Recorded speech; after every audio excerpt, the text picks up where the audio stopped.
Saint Angelos കോട്ട അഥവാ കണ്ണൂർ കോട്ട. കണ്ണൂർ ടൗണിൽ നിന്നും 3 കിലോമീറ്റർ അകലെയായി കടലിന് അഭിമുഖമായിട്ടാണ് കോട്ട സ്ഥിതി ചെയ്യുന്നത്. പോർച്ചുഗീസുകാരുടെയും പിന്നീട് ബ്രിട്ടീഷുകാരുടെയും പ്രധാന സൈനിക താവളം കൂടിയായിരുന്നു കോട്ട. പോർച്ചുഗീസുകാരുടെ വരവിന് ശേഷം അവരുമായി വ്യാപാര ബന്ധം പുലർത്താൻ തൽപരനായിരുന്ന കോലോത്തിരി രാജാവ് അവരെ കണ്ണൂരിലേക്ക് ക്ഷണിക്കുകയും അവിടെ ഒരു പണ്ടകശാല നിർമ്മിക്കാൻ അനുമതി നൽകുകയും ചെയ്തു.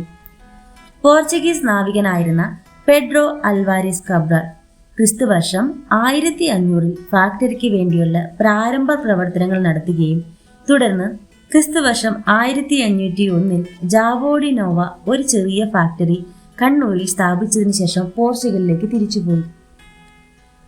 പോർച്ചുഗീസ് നാവികനായിരുന്ന വാസ്കോ ഡ ഗാമയുടെ 2ാം വരവിനെ തുടർന്ന് കോലോത്തിരി രാജാവുമായി വ്യാപാര ബന്ധം കൂടുതൽ ദൃഢമായി. കോലോത്തിരിയുടെ അനുമതിയോടെ ഗാമ പണ്ടകശാലയ്ക്ക് ചുറ്റും ഒരു സംരക്ഷണ ഭിത്തി നിർമ്മിക്കുകയും അവിടെ 200 പോർച്ചുഗീസ് ഭടന്മാരെ നിയമിക്കുകയും ചെയ്തു. തുടർന്ന് ഗാമ പോർച്ചുഗലിലേക്ക് തിരിച്ചുപോയി.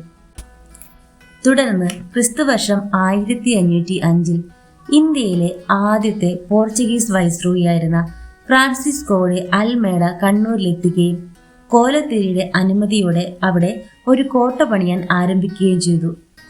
കോട്ടയുടെ പണി ക്രിസ്തുവർഷം 1507 പൂർത്തിയാവുകയും അതിന് സെന്റ് ആഞ്ചലോസ് കോട്ട എന്ന് നാമകരണം ചെയ്യുകയും ചെയ്തു.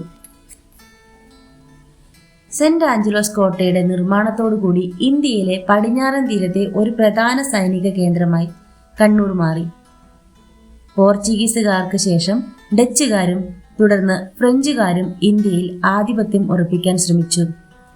1663 പോർച്ചുഗീസുകാരിൽ നിന്നും ഡച്ചുകാർ സെന്റ് ആഞ്ചലോസ് കോട്ട പിടിച്ചെടുക്കുകയും കോട്ടയ്ക്കുള്ളിൽ ചില നവീകരണ പ്രവർത്തനങ്ങൾ നടത്തുകയും ചെയ്തു. ക്രിസ്തുവർഷം 1772 ഡച്ചുകാർ ഈ കോട്ട കണ്ണൂരിലെ അലി രാജയ്ക്ക് കൈമാറി. ക്രിസ്തുവർഷം 1790 ബ്രിട്ടീഷുകാർ കോട്ട പിടിച്ചെടുക്കുകയും മലബാറിലെ ഏറ്റവും വലിയ സൈനിക കേന്ദ്രമാക്കി മാറ്റുകയും ചെയ്തു. കോട്ട പോർച്ചുഗീസ്, ഡച്ച്, ഇംഗ്ലീഷ് വാസ്തുകലയുടെ ഉത്തമ ഉദാഹരണമാണ്. വലിയ ചെങ്കല്ലിൽ ത്രികോണ ആകൃതിയിൽ പണി കഴിപ്പിച്ച കോട്ട കടൽ തീരത്ത് വലിയ പാറയ്ക്ക് മുകളിലായാണ് സ്ഥിതി ചെയ്യുന്നത്. 3 വശവും സമുദ്രത്താൽ ചുറ്റപ്പെട്ട കോട്ടയുടെ പ്രധാന കവാടം കരയ്ക്ക് അഭിമുഖമായിട്ടാണ് സ്ഥിതി ചെയ്യുന്നത്.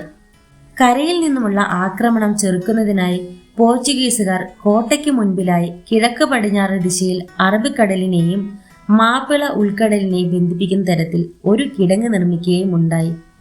കോട്ടയ്ക്കുള്ളിലെ ഒട്ടുമിക്ക കെട്ടിടങ്ങളും ജയിലുകളും ഓഫീസ് കെട്ടിടങ്ങളും നിർമ്മിച്ചത് പോർച്ചുഗീസ് കാലഘട്ടത്തിലാണ്. ഡച്ചുകാരുടെ കാലത്താണ് കുതിരാലയവും ആയുധശാലയും സ്ഥാപിച്ചത്.